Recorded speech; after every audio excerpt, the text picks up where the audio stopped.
Hi, I'm Ed Amoroso from Tag Cyber, and I'm sitting here with my longtime friend and New Jersey neighbor, Parag Pruthi, who is the founder and chief executive officer of NIKSUN. Welcome to New York City. Well, thank you, Ed. We have known each other a long time. Oh, we have known each other for a long time. We're a couple old guys now. we are getting there, aren't we? But when you do engineering, it keeps you young, doesn't it? Well, engineering minds are always thinking. So how can you get old? Hey, tell us a little bit about yourself. How did you get into engineering in the first place? Were you a kid who liked math and science when you were growing up? Well, physics, yes. Physics. Yeah, physics, number one. And of course, in our days, the Apple II and the IBM PC were just sort of coming out. And in high school, the teletype and all of that was still there, but the PCs were being introduced. Did you have an old Apple computer? I did. You have one? Me Apple too. II.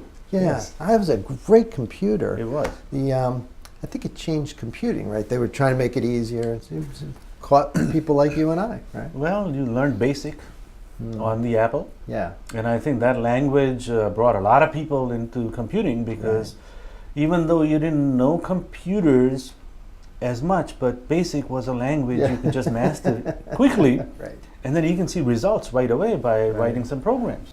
Hey, so NIKSUN, Yeah.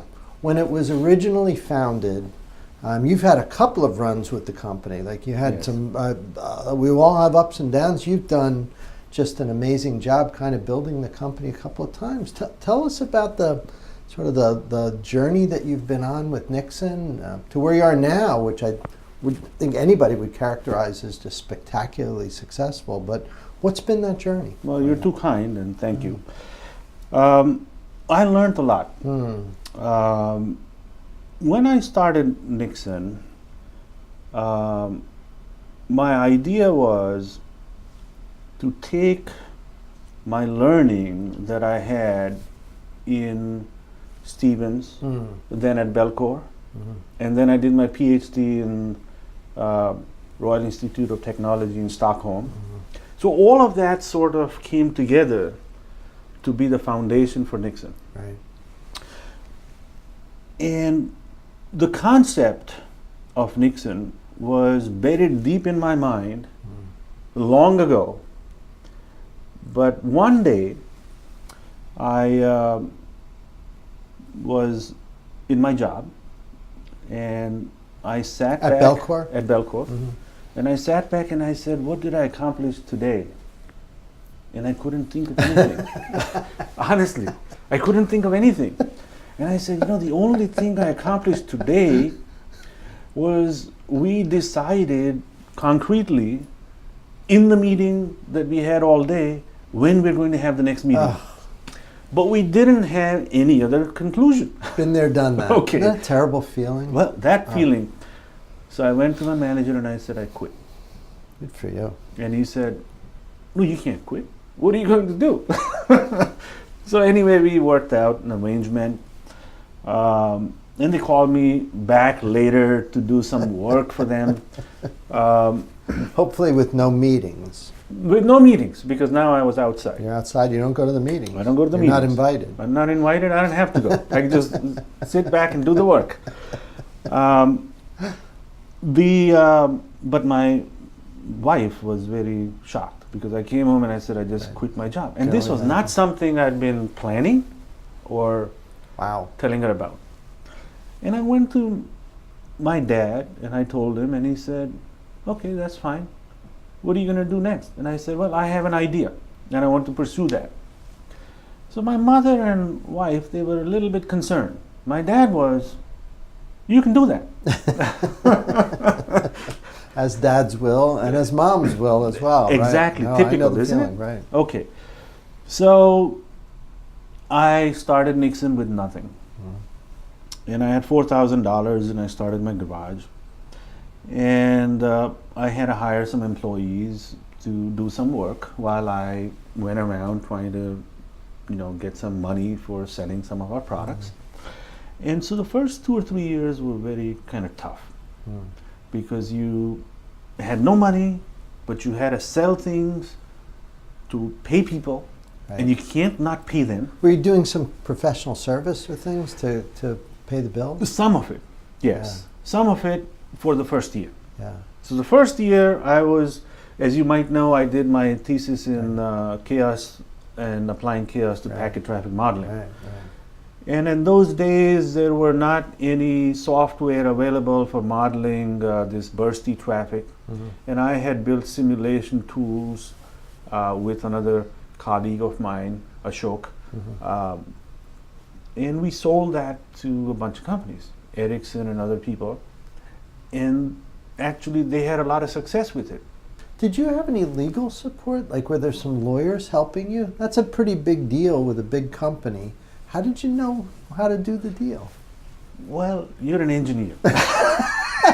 In other words, you figured it out. You don't have a choice. You can't just afford figure it lawyers. out. You can't No, afford I- anybody. You can continue. I understand. All right, You so figure it out. You figure it out. You go Right. buy books. You do it. You go I get like got you. templates, and then you do the work. So everything had to be Right. sort of done from up here. Right. So with that start, it was a struggle. And then what happened is, one day I was on the West Coast in California talking to Pacific Bell about buying some of the products, the NetVCR products. And they liked it so much, they actually gave me a letter that they were going to deploy this for their entire framelit and ATM network. And I was in town near San Jose, and I was taking a flight back home. Mhm. And one of my relatives found out I was in California. And you know, it's a sin in our culture. Right. If you're anywhere within a 100-mile, 200-mile radius Right. of a family member, and you don't go in to say hello, it's like a no-no. So he found out I was around, he was very upset. So I said, okay, on my way to the airport, I'll swing by and I'll stop by and we'll, have a chat. And I went by and he started asking me, what do you do? So I started telling him. And he said, can I see the PowerPoint? And I said, what PowerPoint? I got the product in my trunk of my rental car. So I can show it to you. He said, you have a product? I have a product. Showed him the product. And I said, I got to go to the airport. He goes, no, you can't go now. But anyway, to make a long story short, he made me stay over the weekend. So is it uncle, cousin? Uncle. An uncle? An uncle. And he wouldn't let me go home. And he brought other people to come and see. And I was like, what's going on here? I have a meeting on Monday morning with somebody and I have to prepare Get for back, that yeah. and get back. And he said, no, just another day. So he kept me till Sunday evening. And I didn't know I was meeting some VCs. But Oh, okay. he had set up this meeting. Wow. And I walk into a conference room and there's like these 20 people grilling me like it was my PhD thesis again. Okay. Wow. And I was happy to show my product because, you know, as a young guy, you invent something, you make something, Right. you're very happy to show Right. anybody that wants to see Right. it. I was very happy going along. And then I found, out that these guys got impressed by the demo and they wanted me to come back and talk about stuff. And I was like, I don't have time for that. I got to run my business. I got to, pay people. Right. Okay? There's no time for any of this stuff if it's not making me money. Right. Because I got people whose checks next month I have to write, and there's no way I'm telling them, because this is the East Coast, remember, not the West Coast, where people might work for free for a while. Right. Anyway, so $3 million Series A funding, Wow. just a term sheet simply comes. With that, I started to build a company, and the whole mantra in those days was to hire people. Okay. I didn't know what I was doing, to be honest with you, because I never built a company fast. So I relied on other people who knew better to guide me. And so I went ahead and ramped up the company. And suddenly we were running out of money. In the Princeton area.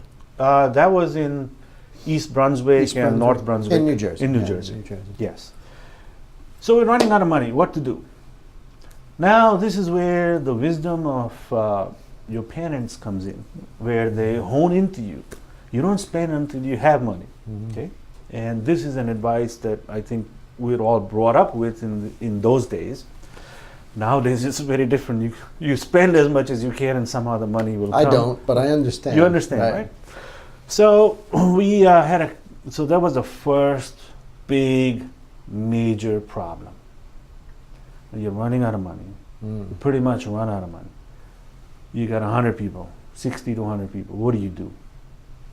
Okay, time to make the tough decisions. You had a politically correct right size the company. Okay, and other people would have just said, let me go raise some more money. But if I did not take that action back then, at that time, we would not be here.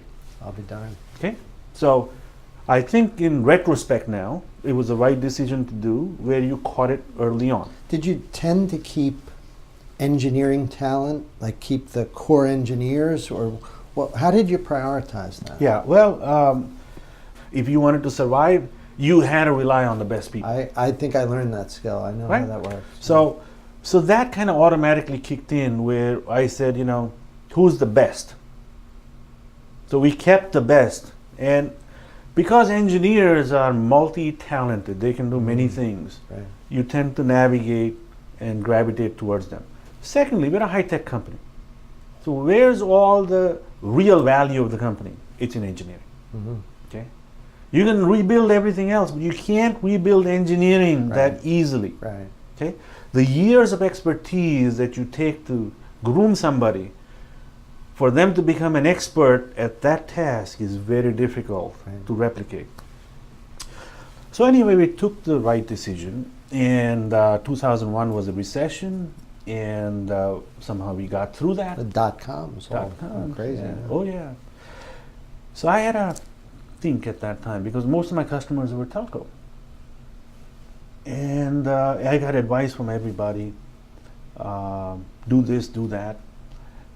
And I said, wait, I've been getting all this advice and that's what got me in trouble. Now let me think for a moment for myself.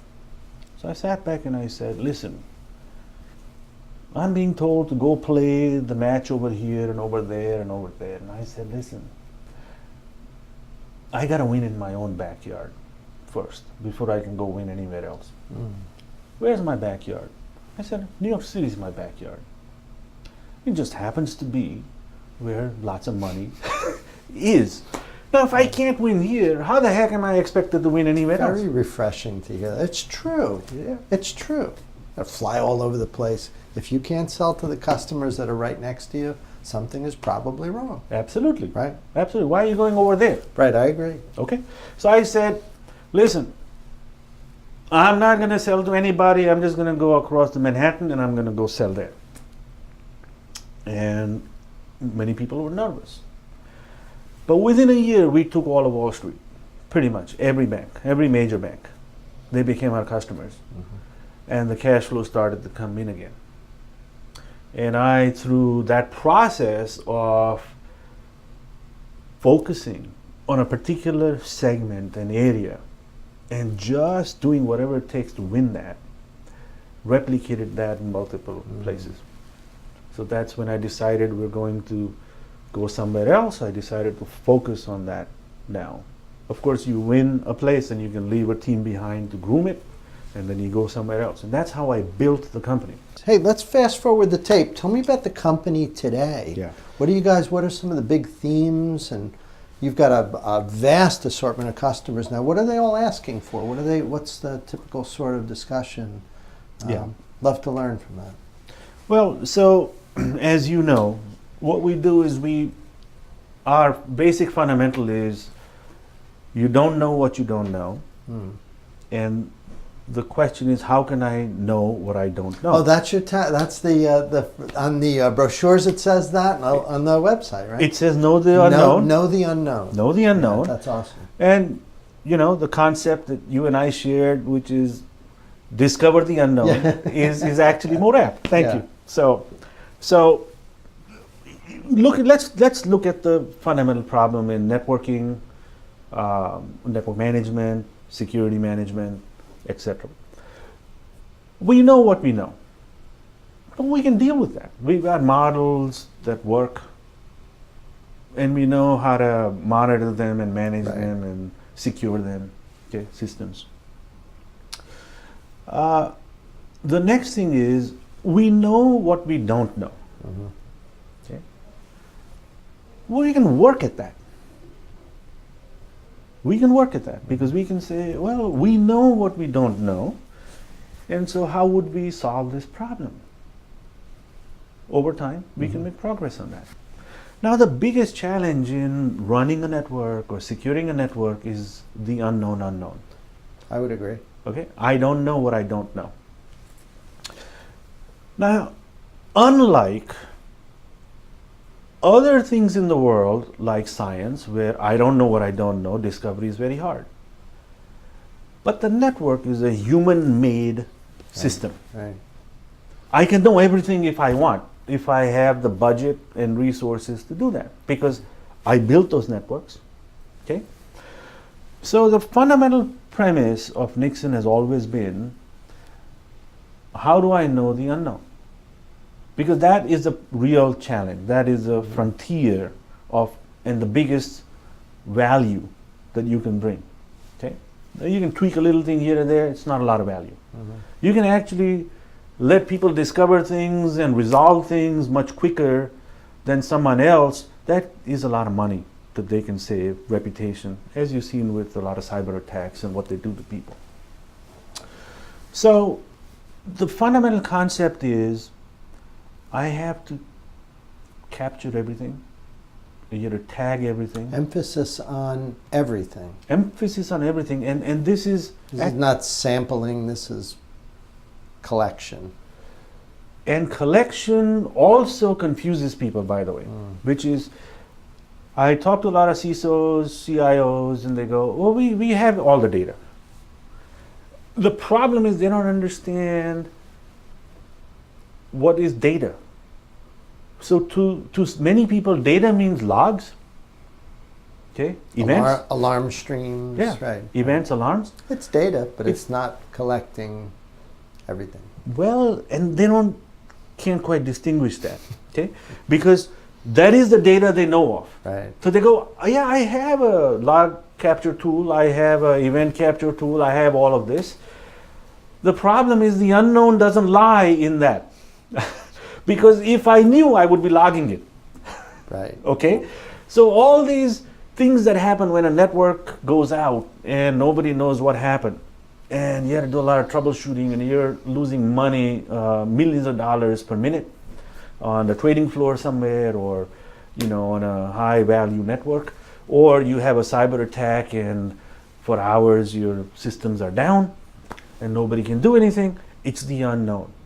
So the logging we are talking about is all the inputs into your system and outputs. Those inputs and outputs are your traffic. So if I can log all the traffic, capture it, and I can tag everything from layer 2 to layer 7, and I can make metadata out of it, now I can apply traditional algorithms to analyze these things and tell you quickly where you ought to be focusing on. Now, with kind of moving into the future, everything is moving toward cloud, virtualization, so on. You're sort of living in that infrastructure, kind of the supporting element that makes all of those advances possible. Am I thinking about that right? I mean, amidst virtualization, there's still network.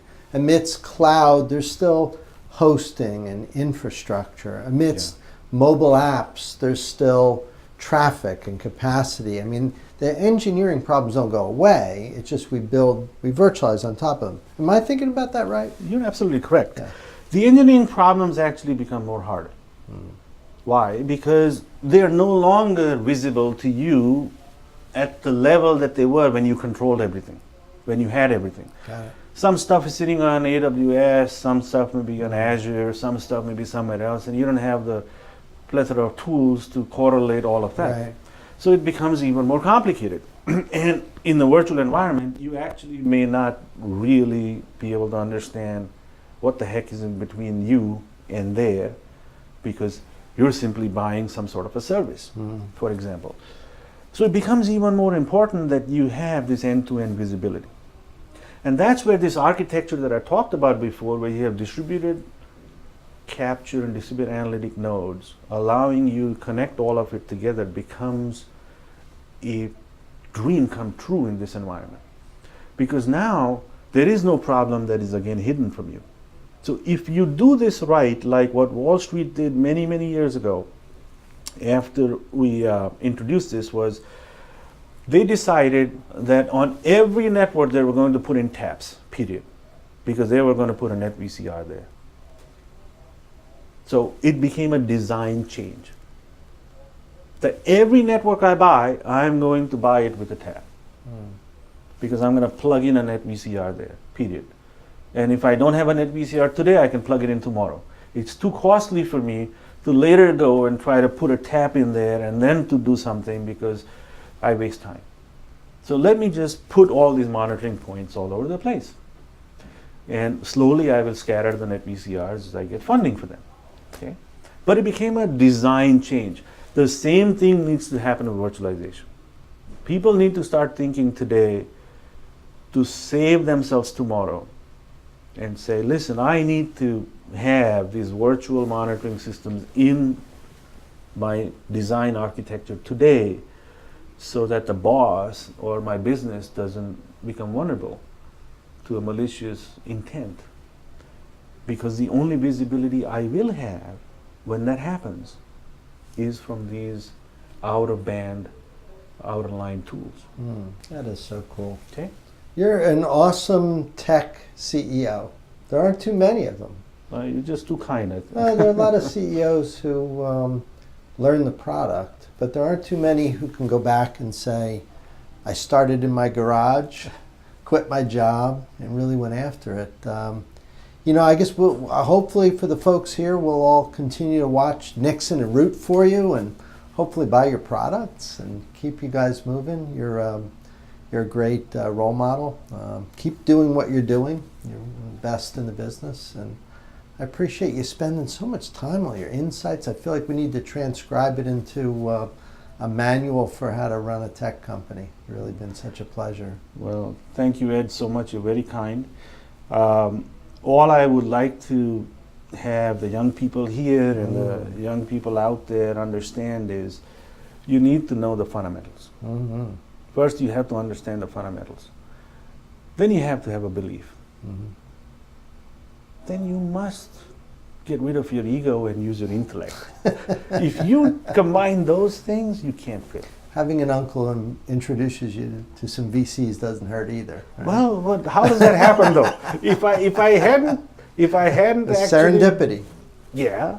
But hard work. Hard work, and this is something that can happen to anybody in America for sure. Okay, right.